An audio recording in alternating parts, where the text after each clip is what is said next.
এর পূর্বেই আমরা জেনে নিয়েছি কন্ডিশনাল টাইপ 1, 2 ও 3। ওকে, আজকে আমরা আলোচনা করব মিক্স কন্ডিশনাল, অর্থাৎ একটা বাক্যের মধ্যে যে কোনো দুটো কন্ডিশনাল যুক্ত থাকবে, অর্থাৎ ফার্স্ট সেকেন্ড থাকতে পারে, সেকেন্ড থার্ড থাকতে পারে, ফার্স্ট থার্ড থাকতে পারে, থার্ড ফার্স্ট থাকতে পারে, এইভাবে এই জিনিসগুলো পরপর আমরা আলোচনা করব। প্রথমেই সব থেকে যেটা বেশি পরীক্ষায় পড়ে বা যেগুলো আমরা বেশি পাই বাক্যগুলো, সেটা নিয়ে আমি আলোচনা করব। প্রথমে আমি একটা উদাহরণ দেখতে পাচ্ছি কি, if I had studied hard, conditional third অর্থাৎ perfect. If I had studied hard I would have a job now, আমার এখন একটা জব থাকতো। তাহলে কি কিছু কিছু ক্ষেত্রে আমরা এইভাবে ভাগ করতে পারি যে এটা প্রেজেন্ট। আমরা এর পূর্বে কি জেনেছিলাম যে অতীতের কাজ অতীতে সমাপ্ত হয়ে যাচ্ছে, এটা পাস্ট, এটা পাস্ট। কিন্তু এক্ষেত্রে কি দেখছি, তার রেজাল্টটা বর্তমানে আসছে, অর্থাৎ এই রেজাল্টটা পাস্টে শেষ না হয়ে গিয়ে এটা প্রেজেন্ট পর্যন্ত আসছে। তাই এক্ষেত্রে if I had studied hard, যদি আমি পড়াশোনা করতাম কঠোরভাবে, I would have a job now, তাহলে তার রেজাল্টটা কি হতো, আমার একটা জব থাকতো। তাহলে এখানে বাক্যটা থেকে কি বুঝতে পারছি, I did not study hard,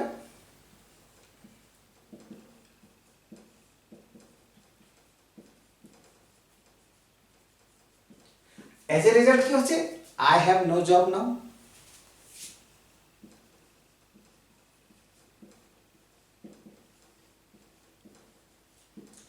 তাহলে এটাকে কি বলবো, হাইপোথেটিক্যাল ব্যাপার, কাল্পনিক ব্যাপার। অতীতে আমি পরিশ্রম করিনি, তাই বর্তমানেও আমার জব নেই। এবং এই যুক্ত অংশটা ডেফিনেটলি কন্ডিশন ইন্ডিকেট করছে, আজকাল ক্লজটা প্রেজেন্ট ইন্ডিকেট করছে, বাট এটা সেকেন্ড কন্ডিশনাল আছে, অর্থাৎ V2 পে আছে সেকেন্ড কন্ডিশন, তাই তো।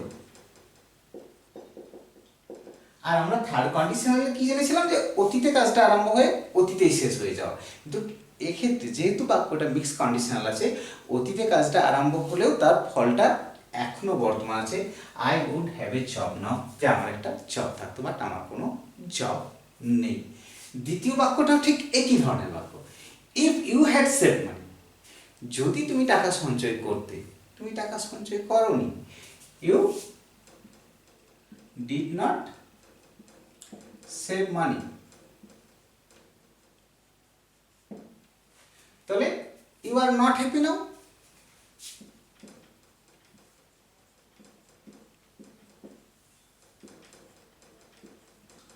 রেজাল্টটা কি, তুমি যেহেতু টাকা সঞ্চয় করোনি, তুমি সুখী নও। তাহলে if you had save money you would be happy now, এটা পাস্ট কন্ডিশনাল আর এটা পাস্ট পারফেক্ট কন্ডিশনাল, অর্থাৎ কন্ডিশনাল 3 আর এটা কন্ডিশনাল 2, অর্থাৎ দুটো কন্ডিশনাল একসাথে মিশে আছে বলেই এটা মিক্স কন্ডিশনাল। এই দুটো বাক্যই মিক্স কন্ডিশনাল উদাহরণ, একটা পারফেক্ট কন্ডিশনাল, একটা পাস্ট কন্ডিশনাল। 3 নম্বর বাক্যটাতে কি দেখছি, if I were a bird, এটা তো স্যার V2, অর্থাৎ সেকেন্ড কন্ডিশনাল হবে।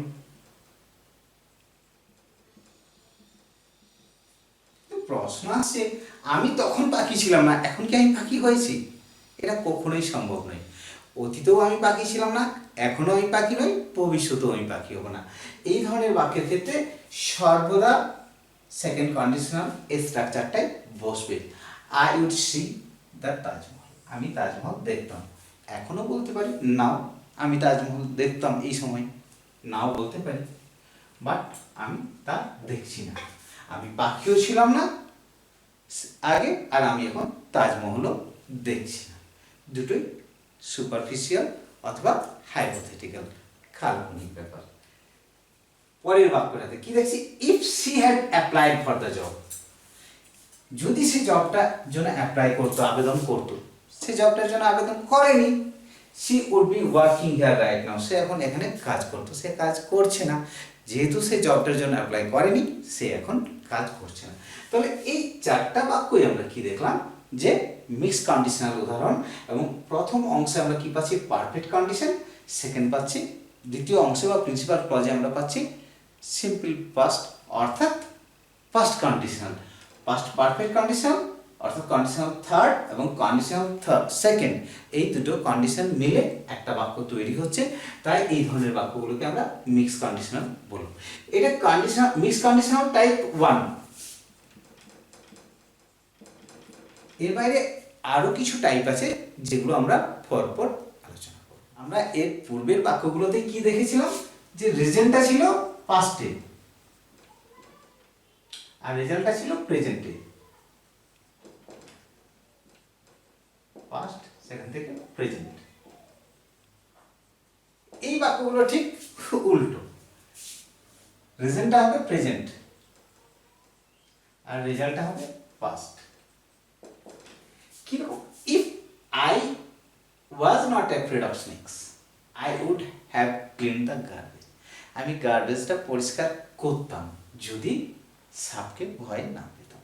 আমি সাপকে ভয় পাই, এর মানেটা কি দাঁড়াচ্ছে, I am afraid of snake. কোথাও না কোথাও বাস্তব যে আমি সাপকে ভয় পাই এবং সেই জন্য অতীতের একটা কাজ যেটা হচ্ছে কি নোংরাটা পরিষ্কার করা, সেটা আমি পরিষ্কার করেছিলাম না। তাহলে কি, I did not clean the garbage. তাহলে এটা কি, রেজাল্টটা পাস্ট আর রিজনটা হচ্ছে প্রেজেন্ট। রিজনটা এক্ষেত্রে শুধু প্রেজেন্ট বললেও ভুল হবে, এই রিজনটা কিন্তু অনেকটা শাশ্বত ব্যাপার, যে আমি যতদিন বেঁচে থাকবো হয়তো আমি সাপকে ভয় পাবো, এরকম একটা ব্যাপার। If I were a good student, আমি গুড স্টুডেন্ট ছিলাম না, এখনো নয়। If I were a good student, যদি আমি ভালো স্টুডেন্ট হতাম, I would have solve the problem, আমি প্রবলেমটা সমাধান করতে পারতাম। এর অর্থটা কি দাঁড়াচ্ছে, যে I am not a good student.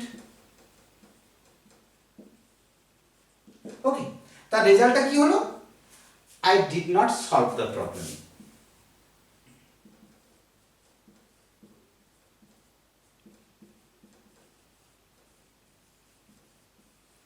আমি সমস্যাটা সমাধান করেছিলাম না।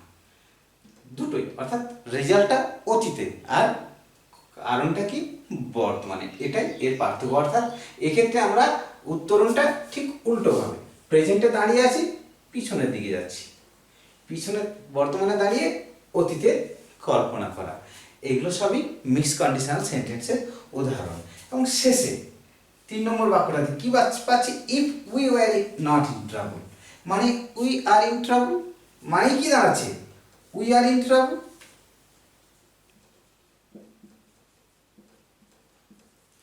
We would have helped you. We had helped you. তাহলে এক্ষেত্রে কি দেখছি, সেকেন্ড কন্ডিশনাল এবং এক্ষেত্রে থার্ড কন্ডিশনাল। এক্ষেত্রে কি দেখছি, প্রথম অংশে সেকেন্ড কন্ডিশনাল এবং দ্বিতীয় অংশে অর্থাৎ প্রিন্সিপাল ক্লজে কি দেখতে পাচ্ছি, থার্ড কন্ডিশনাল। তাহলে সেকেন্ড কন্ডিশনাল এবং থার্ড কন্ডিশনাল দুটোর মিশ্রণ ঘটেছে বলে এই বাক্যগুলো কিন্তু এক্ষেত্রে মিক্স কন্ডিশনাল সেন্টেন্সের উদাহরণ।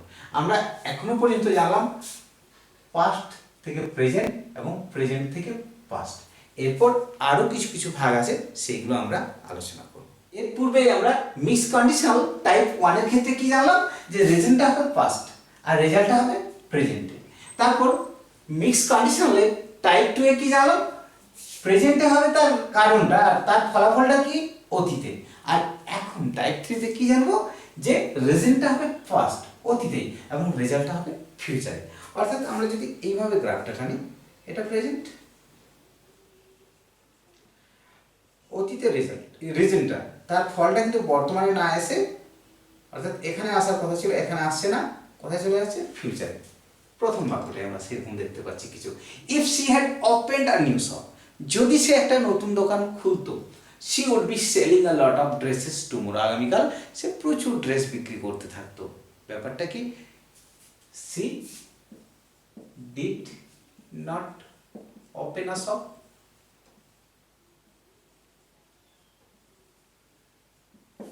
তার ফলটা কি হবে? যেহেতু সে দোকানই খোলেনি, বিক্রি করার সম্ভাবনা নেই, she will not be selling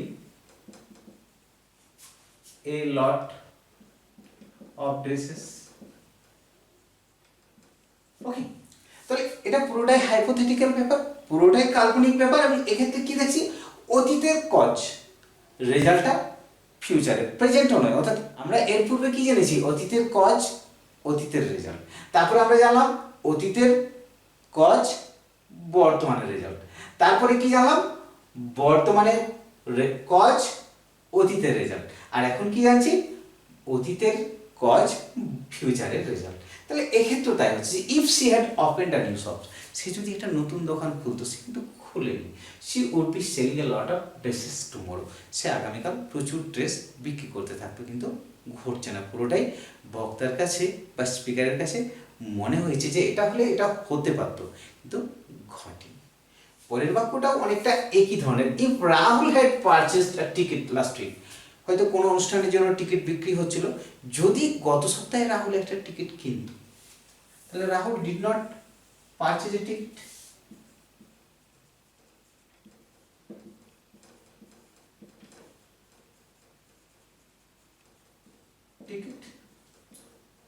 তার রেজাল্টটা কি হবে? He would be enjoying the programme tomorrow, যদি সে টিকিট কিনতো তাহলে আগামীকাল সে অনুষ্ঠানটা উপভোগ করতে পারতো, কিন্তু সে টিকিট কিনেনি, প্রোগ্রাম এনজয় করার তার কোনো প্রশ্ন নেই। তাহলে he will not be enjoying the programme tomorrow, he will not be enjoying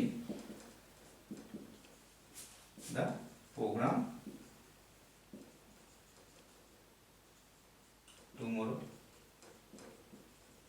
এবং আমরা আগেই বলেছি ইফ যুক্ত অংশটা সর্বদা সাবঅর্ডিনেট ক্লজ হবে এবং পরের অংশটা সর্বদা প্রিন্সিপাল ক্লজ হবে।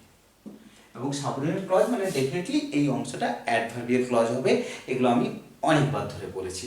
এক্ষেত্রেও ঠিক, if Rahul had purchased a ticket last week, এটা কিন্তু অ্যাডভার্বিয়াল ক্লজ হবে।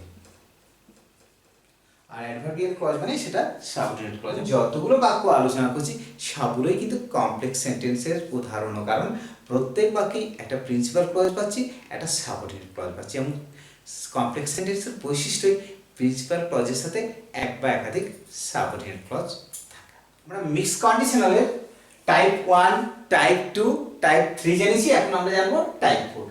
টাইপ 1 এ কি জেনেছি?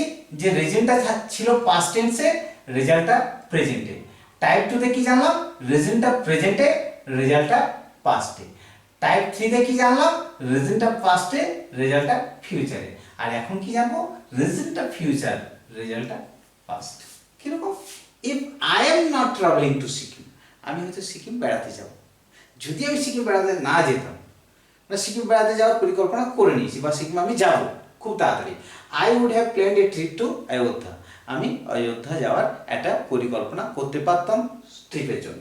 বাট আমি যেহেতু সিকিম করে নিয়েছি, আমি অযোধ্যা যাচ্ছি না। এটাই এক্ষেত্রে ব্যাপারটা ইন্ডিকেট করছে যে হাইপোথেটিক্যাল, এটা পুরোটাই future. I would have planned a trip to Ayodhya, এটা হচ্ছে পাস্ট পারফেক্ট। এই ক্ষেত্রে একই রকম বাক্য। If they were not appearing the test exam next Wednesday, আগামী বুধবারই তাদের টেস্ট পরীক্ষা আছে, আগামী বুধবারই তাদের টেস্ট পরীক্ষা আছে, এটা হচ্ছে ফিউচার। তার কারণ কি হলো? They would have attended your sister's marriage ceremony, তাদের আগামী বুধবারে পরীক্ষা থাকার জন্য কি ফল হলো? They would have attended your sister's marriage ceremony, তোমার বোনের বিয়েতে উপস্থিত হয়নি। কিন্তু প্রথম অংশটা নেগেটিভ আছে, তাই এক্ষেত্রে পজিটিভ স্ট্রাকচার দেখানো হয়েছে। If they were not appearing the test exam next week Wednesday, আগামী বুধবারে যদি টেস্ট পরীক্ষা না দিত, they would have attended your sister's marriage ceremony, তাহলে তারা তোমার বোনের বিয়েতে উপস্থিত হতে পারত। যেহেতু তাদের টেস্ট এক্সামিনেশন আছে আগামী বুধবারে, তাই তারা তোমার বোনের বিয়েতে যেতে পারেনি। এক্ষেত্রে কিন্তু রেজাল্টটা হচ্ছে পাস্ট আর রেজাল্টটা হচ্ছে ফিউচার। কি বললাম? Result present, past, future. ফিউচারে হচ্ছে রিজন আর তার রেজাল্টটা হচ্ছে পাস্ট, রেজাল্টটা পাস্ট। এবং এক্ষেত্রেও তাই, if I am not travelling to Sikkim, আমি যদি সিকিম না যেতাম, অর্থাৎ আমি সিকিম যাচ্ছি, I am travelling to Sikkim, I would have planned a trip to Ayodhya, আমি অযোধ্যা ট্রিপ করতে পারতাম, বাট যেহেতু সিকিম যাওয়ার ব্যাপার আসছে তাই অযোধ্যা যাওয়া হচ্ছে না। এক্ষেত্রেও যেহেতু তাদের পরীক্ষা আগামী বুধবারে, তাই তারা তোমার বিয়েতে উপস্থিত হতে পেরেছিল না। তাহলে এক্ষেত্রে কি দেখলাম, যে রিজনটা ফিউচারে কিন্তু তার রেজাল্টটা বা তার ফলটা ফার্স্ট। এরপর আমরা জানবো প্রেজেন্টের রিজন, রেজাল্টটা ফিউচার, যেটা সচরাচর ঘটে থাকে। ইফ আই ওয়ারি, আমি তো তুমি নয়, এটা সাবজেক্টিভ মোডে আছে। If I worry, I will be studying in the library, আমি তাহলে লাইব্রেরিতে পড়তাম, আমি তুমিও না, অর্থাৎ তুমি স্টাডি করছো না লাইব্রেরিতে, তাহলে I am not you, I would be studying in the library, I am not studying in the library. কিন্তু স্পিকার লিসনারকে কি বলছে, যদি আমি তুমি হতাম, আমি পড়াশোনা করতাম, অর্থাৎ তাকে ইন্সপায়ার করার চেষ্টা করছে, তাকে বোঝানোর চেষ্টা করছে যে পড়তে হবে, সেই জন্যই স্পিকার এই কথাটা বলছেন। কিন্তু স্পিকার নিজে কাজটা করছে না, স্পিকার লিসনারকে এই কথাটা বলছেন বা বলছে, যদি আমি তোমার জায়গায় থাকতাম আমি তাহলে লাইব্রেরিতে পড়াশোনা করতাম। কিন্তু স্পিকার এই কাজটা নিজে করছে না, স্পিকার তার সামনে যে লিসনার আছে বা আছে তাকে বোঝানোর চেষ্টা করছে। দ্বিতীয় বাক্যে, if I had enough time, যদি আমার যথেষ্ট সময় থাকতো, আমি খুব বিজি শিডিউলের মধ্যে আছি, আমার পক্ষে অন্য কাজে সময় দেওয়া অসম্ভব, তখন আমি কি বলছি, I would attend the musical show next Monday, আগামী মানডেতে বা পরের সোমবারে যে মিউজিক্যাল শো আছে সেটাতে উপস্থিত হতে পারতাম, বাট আমি ব্যস্ত তাই আমি যেতে পারছি না। If I had enough time, it means I had no time. এটা কি ইন্ডিকেট করছে, যে আই হ্যাভ নো টাইম। তাহলে I will not attend the musical show, I will not attend the musical show. I will not attend the musical show. আর subjunctive mode থাকলে একটা জিনিস আমাদের সবসময় মাথায় রাখতে হবে, সাবজাংটিভ মোড থাকলে রিয়েল টেন্সের ব্যবহার হয় না। রিয়েল টেন্স মানে একটা স্টেট, যেমন এক্ষেত্রে ইফ আই ওয়ারি, এটা একটা কাল্পনিক ব্যাপার, but he was a doctor হতে পারে, হি ইজ এ টিচার, এটা একটা স্টেটমেন্ট, এটা ফ্যাক্ট, এটা একটা fact, but if I were you এটা ফ্যাক্ট না, এটা কল্পনা, তাই রিয়েল টেন্সেরও প্রয়োগ হয়নি। I am not you, but এক্ষেত্রে সাবজেক্টিভ মোড হওয়ার জন্য ওয়াই হয়েছে, এবং সাবজেক্টিভ মোড নিয়ে আমাদের অনেকগুলো ক্লাস করা আছে, নিচে লিঙ্ক দেওয়া থাকবে বা আই বাটনও লিঙ্ক থাকবে, চাইলে সেখানে গিয়ে দেখে নিতে পারেন। পরের বাক্যটাও আমরা কি দেখলাম, if I had enough time, আমার তো সময় নেই তাই বলছি আই হ্যাভ নো টাইম, সেটাকে আমি কি বলছি, if I had enough time, এটাও সাবজেক্টিভ মোডে আছে, আমার সময় নেই, I will attend the musical show next Monday, যেহেতু সময় নেই আমি আগামী সোমবারে যে মিউজিক্যাল শো আছে সেখানে উপস্থিত হতে পারবো না। এরপরে আমরা মিক্স কন্ডিশনালের টাইপ 6 বাক্যগুলো দেখবো। এক্ষেত্রে কি দেখবো, রিজনটা ফিউচার আর রেজাল্টটা প্রেজেন্ট হবে। কিরকম, if I were not playing tomorrow, future, যদি আগামীকাল আমি না খেলতাম, যদি আগামীকাল আমি না খেলতাম, তাহলে এটা রিজনটা হচ্ছে ফিউচার, তার রেজাল্ট আমরা কি দেখছি, I would be relaxing here now, আমি এখানে রিল্যাক্স করতাম, এটা হচ্ছে প্রেজেন্ট। বাট কি, I am not relaxing here now, I am not relaxing here now, আমি এখানে রিল্যাক্স করছি না, কেন, আগামীকাল আমি খেলছি। এক্ষেত্রে পজিটিভ বাক্য আছে, if they were going to perform their musical programme next week, আগামী সপ্তাহে যদি তাদের মিউজিক্যাল প্রোগ্রামটা পারফর্ম করত, ফিউচার।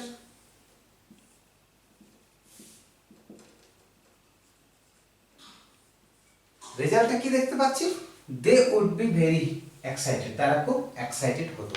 কিন্তু বাক্যটা থেকে আমরা কি অর্থ বার করতে পারি? যে তারা মিউজিক্যাল প্রোগ্রাম পারফর্ম করছে না আগামী সপ্তাহে। তার ফলে কি, they are not very excited, they are not very excited. তাহলে আমরা কি দেখলাম, মিক্স কন্ডিশনাল সেন্টেন্সে কিভাবে একাধিক কন্ডিশন একটা বাক্যে যুক্ত হয়ে থাকে। তাছাড়া এক্ষেত্রে কি দেখো, টেন্সের খুব বেশি পার্থক্য লক্ষ্য করি। কি, রেজিনটা হবে পাস্টে, রেজাল্ট হবে প্রেজেন্টে। রেজিনটা হবে প্রেজেন্টে, রেজাল্ট থাকবে পাস্টে। আবার রেজিনটা হবে পাস্ট, রেজাল্ট ফিউচারে চলে যাবে। আবার ফিউচারে রেজিন হলে তার রেজাল্টটা পাস্টে চলে যাবে। আবার প্রেজেন্টে রিজন হলে তার রেজাল্টটা ফিউচার হবে। আবার ফিউচারে রিজন হলে তার রেজাল্টটা আবার প্রেজেন্টে আসতে পারে। এবং আজকে মিক্স কন্ডিশনালের যে 6 ধরনের বাক্য আমরা আলোচনা করলাম, আশা করি আজকে দেখার পর এই বাক্যগুলো নিয়ে আমাদের একটা ধারণা হবে। এবং এই ক্লাসটা বা এই বিষয়গুলো একটু জটিল, তাই এই ক্লাসটা বারবার দেখতে হবে, অনেক উদাহরণ সংগ্রহ করতে হবে, সেগুলো প্র্যাকটিস করতে হবে এবং এদের মানে উদ্ধার করার চেষ্টা করতে হবে। তাছাড়া একদিন দেখে এই ক্লাস উদ্ধার করা যাবে না।